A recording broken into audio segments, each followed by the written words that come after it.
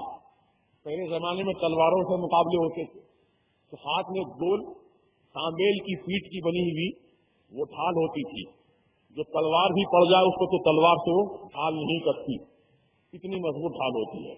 تو آقا کیا فرما رہے ہیں؟ جہنم کی آگ سے بچنے کے لیے ڈھال ہے روزہ۔ جہنم کی آگ سے بچنا ہے تو روزہ رکھو، کیونکہ روزہ ڈھال ہے، جہنم کی آگ نہیں چھوئے گی۔ اگرچہ کہ وہ گناہگار ہے، بدکار ہے، لیکن رمضان کے مہینے کا روزہ رکھتا تھا تو اللہ تعالی اس کو جہنم کی آگ سے محفوظ رکھے گا۔ اگر اس کو جہنم میں بھی ڈال دیا جائے تو جہنم کی آگ اسے نہیں جلا پائے گی، کیونکہ آقا نے فرما دیا کہ جہنم سے بچنے کی ڈھال ہے روزہ۔ چنانچہ ایک آدمی کو، ایسے ہی آدمی کو جہنم میں ڈالا جائے گا، آگ کے شعلے اس سے دور ہو جائیں گے، اتنے دور ہو جائیں گے کہ جتنے 40 سال کا راستہ لمبا ہوتا ہے، 40 سال کا جتنا لمبا راستہ ہوتا ہے اتنی دور ہو جائیں گے اس کے شعلے۔ تو جہنم کا داروغہ جس کا نام مالک ہے، وہ مالک جہنم کی آگ سے پکار کر کہے گا، اے جہنم کی آگ، اس بندے کو تو کیوں نہیں جلاتی؟ تو کہا، اے اللہ کے فرشتے، کیا تو نہیں جانتا یہ بندہ روزہ رکھا کرتا تھا اور اللہ تعالیٰ نے روزے کو ڈھال بنا دیا ہے اس کے لیے، اس لیے میں اس کو نہیں جلا پا رہی۔ یہ روزے کی فضیلت ہے، لیکن آقا نے فرمایا کہ اکثر لوگ اپنی ڈھال کو پھاڑ لیتے ہیں۔ ڈھال تو رکھیں لیکن اس کو پھاڑ کے ضائع کر رہے ہیں۔ آقا سے صحابہ نے پوچھا، رسول اللہ ڈھال کیسے پھٹتی ہے؟ تو فرمایا کہ اگر روزہ دار روزہ رکھ کر کے کسی کی چغلی کرے، کسی کی غیبت کرے تو اس کے روزے کی ڈھال ٹوٹ گئی، ڈھال ٹوٹ گئی اس لیے۔ تو روزے کی حالت میں غیبت سے، چغلی سے بچو۔ عام طور سے دیکھا گیا کہ روزہ رکھ کر بھی لوگ دوسروں کی چغلی کھاتے ہیں، روزہ رکھ کر بھی لوگ دوسروں کی غیبتیں کیا کرتے ہیں۔ یوں تو ہر حالت میں غیبت حرام ہے، ہر حالت میں غیبت گناہ ہے، لیکن روزہ رکھ کر کے غیبت کرنا بہت زیادہ گناہ ہے، اور وہ روزہ اس کا خراب ہو جاتا ہے، روزے کی ڈھال اس کی ضائع ہو جاتی ہے۔ لہذا مسلمانوں، روزے کی حالت میں ان تمام لغویات سے اور گناہوں سے اپنے آپ کو محفوظ رکھو، خاموش رہو، کسی کی غیبت مت کرو، کسی کو گالی مت دو، کسی کو دکھ مت پہنچاؤ، کسی کو تکلیف مت پہنچاؤ۔ اگر آپ کا کام کاج میں دل نہیں لگ رہا ہے تو آپ جا کر تھوڑی دیر آرام کر لو، سو جاؤ، کیونکہ اللہ تعالیٰ فرشتوں کو حکم فرماتا ہے، اے میرے فرشتوں، یہ بندہ میری محبت میں بھوکا پیاسا رہ کر سو رہا ہے، لہذا اس کا سونے کو بھی عبادت میں شامل کر لو۔ تو روزہ دار جب تک سوتا رہے گا عبادت میں شمار کیا جائے گا۔ تو ایسی نعمت ہے روزہ، تو بہرحال روزے کو رکھنا ہے، نیت کر لیجیے ابھی سے کہ انشاءاللہ رمضان کے مہینے کا ہم سب روزہ رکھیں گے انشاءاللہ۔ اور نماز تراویح، جہاں رمضان میں روزہ رکھنا ہے وہیں پر تراویح بھی ادا کرنا سنت مؤکدہ ہے۔ اور ہمارے آقا سید عالم صلی اللہ علیہ وسلم نے اور تمام صحابہ نے نماز تراویح ادا فرمائی ہے۔ کتنی؟ 20 رکعت۔ آج کل 8 رکعت والے بھی نکل گئے ہیں۔ اہل حدیث غیر مقلد یہ لوگ 8 رکعت تراویح پڑھتے ہیں، کہتے ہیں 8 رکعت کافی ہے، اللہ کے رسول نے 8 ہی رکعت پڑھی ہے۔ غلط، جھوٹ ہے۔ اللہ کے رسول علیہ السلام روزانہ نماز عشاء کے بعد آپ 8 رکعت صلاۃ اللیل کی نیت سے نماز ادا فرماتے تھے۔ وہ صلاۃ اللیل ہے، وہ رات کی نماز ہے جو 8 رکعت روزانہ آپ ادا کرتے تھے۔ رمضان کے مہینے کے علاوہ شوال میں، ذی قعدہ میں، ذی الحجہ میں، محرم میں، سفر میں، ربیع الاول میں، ربیع ثانی میں، جمادی الاولیٰ میں، جمادی الثانی میں، یہ سارے 11 مہینوں میں آقا 8 رکعت نماز صلاۃ اللیل کی نیت سے پڑھتے تھے، اور رمضان کا جب مہینہ آتا تو آقا 20 رکعت نماز پڑھتے تھے۔ بات سمجھ میں آ رہی ہے آپ کو؟ یہ لوگ 8 رکعت والی جو نماز کی حدیث پیش کرتے ہیں وہ 8 رکعت سے مراد صلاۃ اللیل ہے، صلاۃ التراویح نہیں ہے۔ اور تراویح خود اس بات کی دلیل ہے، لفظ تراویح یہ جمع ہے ترویحہ کا۔ ترویحہ کہتے ہیں کہ